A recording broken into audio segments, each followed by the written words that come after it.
Hello friends, learning के नए अंदाज में आपका स्वागत है। आज की इस वीडियो में हम कास्टिंग प्रोसेस के बारे में पढ़ेंगे। कास्टिंग प्रोसेस को जानने के पहले सबसे पहले हमें दो चीज़ों के बारे में जानना आवश्यक है।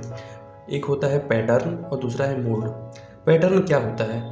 पैटर्न एक जो भी हमको प्रोडक्ट बनाना रहता है, जिसका हमें मोल्ड बनाना रहेगा, उस डिजायर प्रोडक्ट का एक रेप्लिका या फिर मॉडल जिसको कह सकते हैं, तो वो होता है पैटर्न। तो पैटर्न क्या मैंने बताया, मॉडल या or replica of desire casting या फिर प्रोडक्ट भी बोल सकते हैं। ठीक है, मॉडल ये एक नमूना होता है जो भी प्रोडक्ट का हमें, जैसे ये प्रोडक्ट है, इसका हमें नमूना बनाना होता है, तो ये होता है पैटर्न। सबसे पहले इसका नमूना बनाया जाता है। वो स्टील का भी हो सकता है, लकड़ी का भी हो सकता है, तो ये उस पर डिपेंड करता है कि आपको कैसा प्रोडक्ट बनाना है।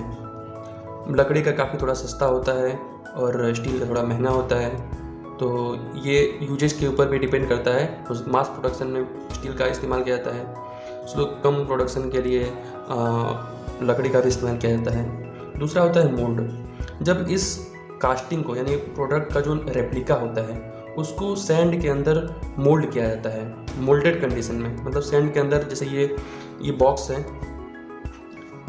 इस बॉक्स में उस नमूना को डाल दिया गया है, ठीक है, और उसके बाद में यहाँ से सैंड को डाल दिया जाता है। सैंड को अच्छे तरीके से डाल दिया जाता है। उसके बाद इसको उल्टा कर दिया गया, इसको उल्टा करेंगे और यहाँ से जो ये रहेगा, मीन्स रेप्लिका यानी पैटर्न रहेगा, उसको निकाल दिया जाता है। तो ये क्या हो गया, एक कैविटी प्रोड्यूस होगा, यहाँ पे एक कैविटी बन जाता है। तो वो जो कैविटी या फिर इम्प्रेशन ऑफ द पैटर्न, ये कहलाता है मोल्ड। ठीक है, सिंपल फॉर्म में लिख देता है, कैविटी ऑफ पैटर्न। ये हो गई चीज़ें। और इसके अंतर्गत क्या चीज़ें आती है, दो चीज़ें और आपको जाननी है, कोप और ड्रैग।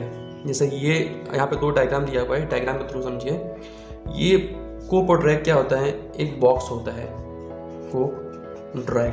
चाहे ये रेक्टेंगुलर भी हो सकता है और स्क्वायर में भी हो सकता है।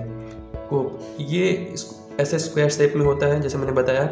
और जिस भी प्रोडक्ट का, यानी जो भी पैटर्न का मुझे शेप बनाना रहता है, आपको इसके अंदर डाल देना है। जैसे हमको ये शेप में बनाना है, मैंने बताया, तो आपको डाल देना है और आपको सेंट इसके चारों तरफ भर देना है। फिर उसको उल्टा करके इसको निकाल लेंगे, तो यहाँ पे कैविटी प्रोड्यूस हो गया और वो मोल्ड कहलाता है। तो कोप और ड्रैग एक सिंपल एक बॉक्स होता है, जिसके अंतर्गत मोल्ड को कास्ट किया जाता है। अब उसके अलावा क्या चीज़ों की जरूरत होती है, एक वुडन बोर्ड की। ये है वुडन बोर्ड, जिसके ऊपर में कोप और ड्रैग को रख के कास्ट किया जाता है। एक बॉक्स, ये एक सिंपल एक बोर्ड होता है लकड़ी का बना हुआ। उसके अलावा और क्या चीज़ों की जरूरत पड़ती है, ये है स्प्रू। स्प्रू थोड़ा टेपर कंडीशन में होता है, टेपर होता है ऐसे, और इसके ऊपर लगा होता है प्यूरिंग कप या फिर प्यूरिंग बेसिन भी बोलते हैं। ये स्प्रू के ऊपर लगा होता है।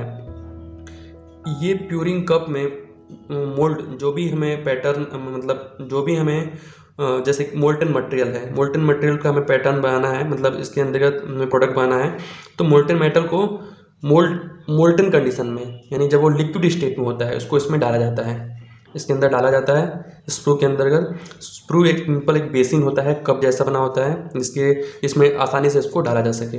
अगर इसको हम सीधे स्प्रू में डालेंगे तो ये इधर उधर फैलेगा। कप में डालेंगे तो ये जस्ट एक कुप्पी की तरह होता है, जिससे आप घरों में कुप्पी वगैरह इस्तेमाल करते हैं, वैसे ही स्प्रू थोड़ा टेपर इसलिए बनाया जाता है क्योंकि जब इसमें हैवी, जब हम मोल्टन मेटल को डालते हैं, तो इसका कुछ मतलब हाई प्रेशर होता है, कुछ वेट होता है। तो अगर वो वेट डायरेक्ट स्प्रू से होकर डायरेक्ट नीचे, यानी ये होता है रनर में जाएगा, तो वहाँ पे एक कैविटी, मतलब जो उसका शेप रहेगा, उसको ख़राब कर देगा। इसकी वजह से थोड़ा इसको टेपर बनाया जाता है, ताकि इसके प्रेशर को थोड़ा रिस्ट्रिक्ट कर सके। और ये स्लो स्पीड में यहाँ पे रनर में जाता है, रनर से थ्रू ये गेट्स में जाता है। गेट्स सिंपल ये मोल्ड को कनेक्ट करता है, और ये है कास्टिंग। ठीक है। कास्टिंग जो भी ये सारी चीज़ें जो है आपको इसके अंदर बनाया जाता है, मोल्ड के अंदर, मतलब एक बॉक्स के अंदर बनाया जाता है। यहाँ पे देखते हैं, यहाँ पे 2 बॉक्स हैं, मैंने बताया जैसे ये है कोप, ये है ड्रैग। नीचे का ड्रैग कहलाता है, ऊपर का कोप कहलाता है। और ये कोप में ये बीच का जो है ये कहलाता है पैटर्न, पैटर्न कैविटी। ठीक है, पैटर्न का कैविटी है, मतलब कैविटी बना हुआ है। और यहाँ से है प्योरिंग बेसिन और ये है स्प्रू, इसको शॉर्ट फॉर्म लिख देते हैं प्योरिंग कप। और ये है रनर, और यहाँ से गेट के थ्रू ये रनर ऐसे लंबा में होता है, चाहे ये पैटर्न के डिजायर शेप पे डिपेंड करता है कि उसमें एक गेट होगा कि कई सारे गेट्स होंगे। और इस पे रनर भी इसके मतलब प्रोडक्ट के डिजायर शेप पे डिपेंड करता है। तो ये गेट्स के थ्रू यहाँ से 2 भाग में बटा रहता है, ये काफ़ी थोड़ा शॉर्ट में हो गया। और ये होता है राइजर। एग्जाम में अक्सर क्वेश्चन आता है राइजर का काम क्या होता है। देखिए राइजर का काम क्या होता है, जब भी हम प्योरिंग बेसिन के थ्रू जब मोल्टेन मेटल को डाला जाता है तो ये यहाँ से आके इसमें पैटर्न में जाता है। ठीक है, और पैटर्न में जाने के बाद में ये उसका लेवल बढ़ता जाता है और यहाँ तक आ जाता है। तो इसका मतलब ये होता है कि ये पूरी तरीके से कैविटी जो है भर गया है। राइजर यहाँ तक पूरा भर जाता है, पूरा यहाँ से आपको मोल्टेन मेटल डाला गया और यहाँ तक भरा जाता है ऊपर तक। और आपको पता है कि जब भी कोई मोल्ड बनाया जाता है तो उसमें जब ठंडा होने पे कॉन्ट्रैक्शन होता है। जैसे इसमें स्टील मोल्टेन मेटल डाला गया, जब वो सॉलिड कंडीशन में होगा तो थोड़ा उसमें कॉन्ट्रैक्शन होगा, थोड़ा सा वो संकुचित होगा तो वहाँ पे कुछ गैप हो जाएगा। गैप होने की वजह से जब ये इसमें अगर भरा रहेगा मोल्टेन मेटल तो ये डाउन होगा और इसके अंदर पूरी तरीके से भर जाता है। यानी ये जो बीच में गैप होता है वो इसको मेंटेन करता है राइजर। साथ साथ दूसरा यूज क्या होता है, जब हम इसमें मोल्टेन मेटल डालते हैं तो इसमें बहुत सारी कुछ गैसेस होती हैं, या फिर मोल्टेन मेटल के अंदर भी गैसेस होती हैं, चाहे इसके अंदर भी गैसेस होंगी या फिर एयर होगा।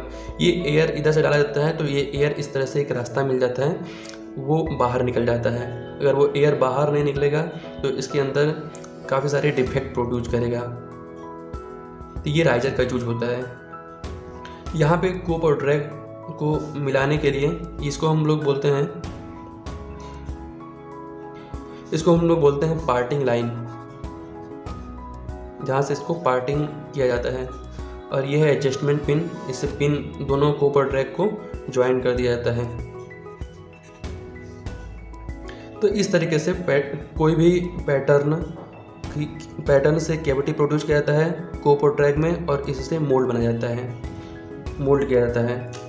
ये होता है पूरा कास्टिंग प्रोसेस को। जब ये पूरी तरीके से बन जाता है, यानी ठंडा होने के बाद में जब ये पूरा प्रोसेस कर लेते हैं, यहाँ से मोल्टेन मेटल डालेंगे, मोल्टेन मेटल से जिसमें रखा जाता है उसको बोलते हैं लैडल। लैडल से प्योरिंग यानी मोल्टेन मेटल को इसमें डाला जाता है और यहाँ से होते हुए यहाँ तक भरा जाता है। और क्या बताया मैंने, जब इसमें संकुचित होता है तो ये राइजर्स का जो मोल्टेन मेटल है इस गैप को मेंटेन करता है और गैसेस भी बाहर निकलता है इसके थ्रू। जब ये ठंडा हो जाता है तो इसके बाद में इसको क्या किया जाता है, इसको पिन को निकाल के एडजस्ट कर अलग करके और इसको अलग कर दिया जाता है। वो ठंडे कंडीशन में ये सॉलिड हो जाता है, बालू से इसको बाहर निकाल दिया जाता है। तो इसका जो शेप जो बाहर निकलेगा वो ऐसा शेप निकलेगा, ये पूरा ये। फिर उसके बाद में इसको काट के अलग कर दिया जाता है और सिंपल जो हमारा मोल्ड बना हुआ है उसको मशीनिंग करके एक प्रॉपर डायमेंशन में लाया जाता है। ये हमेशा याद रखिए कि जब भी मोल्ड बनाया जाता है तो वो एक डिजायर शेप से थोड़ा साइज में बड़ा, डायमेंशन में थोड़ा बड़ा बनाते हैं, क्योंकि उसमें बहुत सारे सरफेस डिफेक्ट्स या फिर आउटर सरफेस रफ होता है, तो उसको मशीनिंग के थ्रू प्रॉपर डायमेंशन में लाया जाता है तथा उसकी फिनिशिंग भी हो जाती है। तो ये होगा कास्टिंग प्रोसेस। दोस्तों अगर वीडियो आपके लिए हेल्पफुल लगा तो वीडियो को लाइक कीजिए और हमारे चैनल पर नए हैं तो हमारे चैनल को सब्सक्राइब कीजिए ताकि ऐसे ही वीडियो की अपडेट्स आपको मिलती रहें।